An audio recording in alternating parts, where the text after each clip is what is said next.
가정의 절반 이상이 맞벌이랍니다. 혼자 벌어서 안 된다라고 이야기하는 거죠. 맞벌이 하면은 애는요. 참 씁쓸한 생각이 듭니다. 저희 집은 이제 제가 외벌입니다. 제가 혼자 벌고 와이프가 이제 집에서 아이들을 보는 가정주부죠. 그랬기 때문에 겨우 제가 2명의 아이를 키울 수 있는 것 같습니다. 만약에 맞벌이다. 엄마나 아빠나 모두 일을 하러 간다 이러면 아이는요. 어쩔 수 없이 바깥에 뺑뺑이 돌릴 수밖에 없죠. 학교 보내고 학원 보내고 학원 끝나고 나면 또 학원 가고 이렇게 저렇게 해서 계속 돌려서 엄마 아빠가 퇴근하고 들어오는 시간쯤에서 아이도 집에 들어오게 만들어야 그래야 이제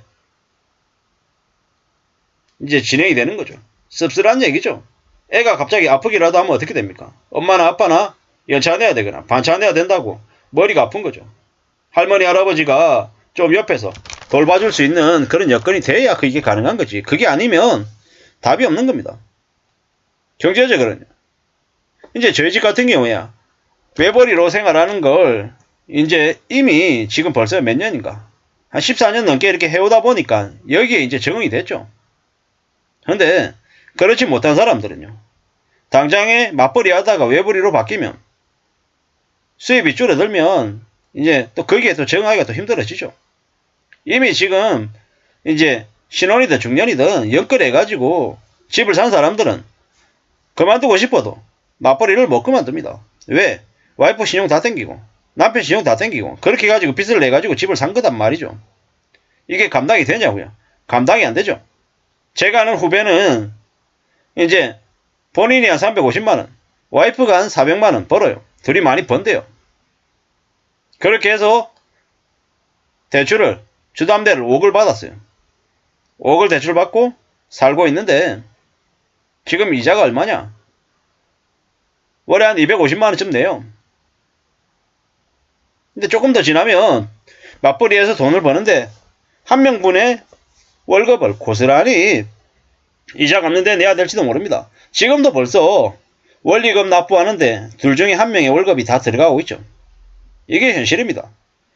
그 사례가 이번에 지난 몇 년간 연끌해가지고 집을 산 사람들의 대부분의 경제 상황이다. 가정 상황이다. 라고 보면 맞을 것 같습니다. 그러니까 이제 못 그만두는 거죠. 씁쓸한 얘기입니다. 그러면 이게 맞벌이 하면은 그러면 경제적으로 되게 더 낫냐? 결과적으로 봤을 때는 사실 물음표입니다. 왜냐? 둘이 맞벌이하고 둘 다 이렇게 바깥 사회생활을 하려면 그에 따른 이제 유지비용이 들어가는 거잖아요. 그 유지비용을 감당하고 감안하고 지내려고 하면 이제 결국에는 외벌이 가정과 맞벌이 가정이 절대적으로 비교했을 때 나중에 되돌아봤을 때 외벌이 가정이 마냥 맞벌이 가정보다 이제 저축액이 절반이다. 혹은 그보다 더 못하다. 이러진 않더라는 겁니다. 절대적인 비교가 이렇게 될 것처럼 느껴지지만 실제로는 결과는 좀 다르더라는 겁니다. 이걸 보면서 뭘 느끼냐면 각자 자기 상황에 맞춰서 적응하면서 그에 따라서 사는구나 라는 생각이 들었습니다. 외벌이는 외벌이의 삶이 있는 거고 맞벌이는 맞벌이의 삶이 있는 거다라는 겁니다. 근데 절대로 맞벌이가 외벌이보다 수입이 2배 이상이기 때문에 저축도 2배 이상이고 삶의 수준도 2배 이상이 되는 건 아니더라는 겁니다. 이제 저희 집은 이제 아이들 때문에 와이프가 일하는 걸 이제 내려놨던 거고 뭐 그렇게 되다 보니까 점점 이제 삶의 모습이 좀 이제 이렇게 이제 좀 적응이 되어 간 거죠. 당장은 모르겠습니다. 당장은 어렵습니다. 와이프가 아이들이 아직 뭐 계속 이제 커가면서 이제 중고등학교 이걸 끝낼 때까지는 뒷바라지를 해야 되니까요. 근데 그게 끝나고 난 이후에는 뭐 어떻게 될지 모르죠. 뭐 남성이든 여성이든 자기의 존재에 대한 이제 그런 이제 자부심이나 자신감 이런 걸 가지려면 뭐 짧게라도 일하는 게 좋다라고 하죠. 뭐 와이프 친구도 이제 뭐 3시간 4시간 이렇게 짧게 이제 파트타임으로 일을 하지만 그 일을 하면서 삶의 보람이나 만족 같은 걸 느낀다고 하더라고요. 뭐 이랬건 저랬건 간에 맞벌이다 외벌이다 라고 하는 잣대가 이제는 점점 더 의미가 없는 것 같습니다. 맞벌이 비중이 계속 늘어난다. 경제적으로 보탬이 되게 하려고 맞벌이를 할 건데 뭐 저러다 보면 어떻게 되겠습니까? 와, 2명 중에 1명이네요. 46%니까요. 결국에는 맞벌이가 늘어난다라고 하면 아이들이 소외받을 수 있다. 그리고 이 맞벌이하는 부부들이 아이를 낳는데 되게 고민스러울 수 있다라는 생각이 듭니다. 아이를 한 명 둔 부부가 둘째 아이를 낳게 결심할 수 있을까? 어려울 것 같습니다. 둘째를 낳은 부부가 셋째까지 갈 수 있을까? 못 갈 것 같은 거죠. 저희 집은 아이가 둘인데 셋째를 생각했던 적이 있었거든요. 근데 욕심이더라고요. 저희 집 형편에 둘째까지 가진 것도 정말 큰 결정을 한 거다라는 생각을 더 해봤습니다. 이게 현실인 거죠. 뭐 이래저래 우리가 살아가는 삶이 뜻대로 안 되는 건데 그래도 참 희한했던 건 아이를 가질 때는 좀 많이 무모했다라는 거.